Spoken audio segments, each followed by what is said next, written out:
കേരളത്തിലെ ഏറെ വിവാദങ്ങൾക്കും രാഷ്ട്രീയ ചർച്ചകൾക്കും കാരണമായിരുന്ന സിൽവർ ലൈൻ അഥവാ K rail semi high speed rail പദ്ധതി പുതിയ സർക്കാർ ഔദ്യോഗികമായി ഉപേക്ഷിക്കാൻ തീരുമാനിച്ചു. മുഖ്യമന്ത്രി വി.ഡി. സതീശൻ അധ്യക്ഷനായ മന്ത്രിസഭയാണ് ഈ നിർണായക തീരുമാനം ഏറ്റെടുത്തത്.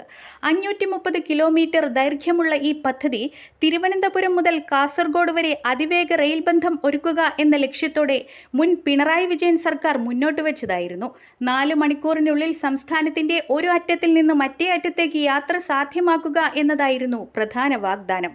എന്നാൽ ഭൂമിയെടുപ്പ്, വൻ സാമ്പത്തിക ബാധ്യത, പരിസ്ഥിതി ആശങ്കകൾ, ആയിരക്കണക്കിന് കുടുംബങ്ങളുടെ കുടിയൊഴിപ്പിക്കൽ ഭീഷണി എന്നിവ കാരണം പദ്ധതിക്കെതിരെ ശക്തമായ ജനപ്രക്ഷോഭം ഉയർന്നു. ഏകദേശം 1200 ഹെക്ടറിലധികം ഭൂമി ഏറ്റെടുക്കേണ്ടി വരുമെന്ന കണക്കുകൾ പ്രതിഷേധം ശക്തമാക്കി. സിൽവർ ലൈൻ സർവേ കല്ലുകൾ നീക്കം ചെയ്യുമെന്നും ഭൂമിയെടുപ്പ് നടപടികൾ അവസാനിപ്പിക്കുമെന്നും സമരവുമായി ബന്ധപ്പെട്ട കേസുകൾ പിൻവലിക്കാൻ നടപടി സ്വീകരിക്കുമെന്നുമാണ് പുതിയ സർക്കാർ വ്യക്തമാക്കുന്നത്. അതേസമയം സംസ്ഥാനത്തിന്റെ വടക്ക് തെക്ക് യാത്രാ സൗകര്യം മെച്ചപ്പെടുത്താൻ പുതിയ RRTS പദ്ധതിയിലേക്ക് സർക്കാർ ശ്രദ്ധ മാറുന്നതായും റിപ്പോർട്ടുകൾ പറയുന്നു. ഇത് ഉയർന്ന പാളങ്ങളിലൂടെ പോകുന്ന കുറഞ്ഞ ഭൂമിയെടുപ്പുള്ള സംവിധാനമാകാമെന്നാണ് വിലയിരുത്തൽ.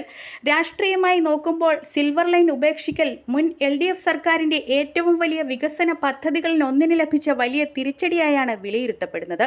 അതേസമയം ജനപ്രതിഷേധത്തിന്റെ വിജയമായും UDF ഇതിനെ അവതരിപ്പിക്കുന്നു.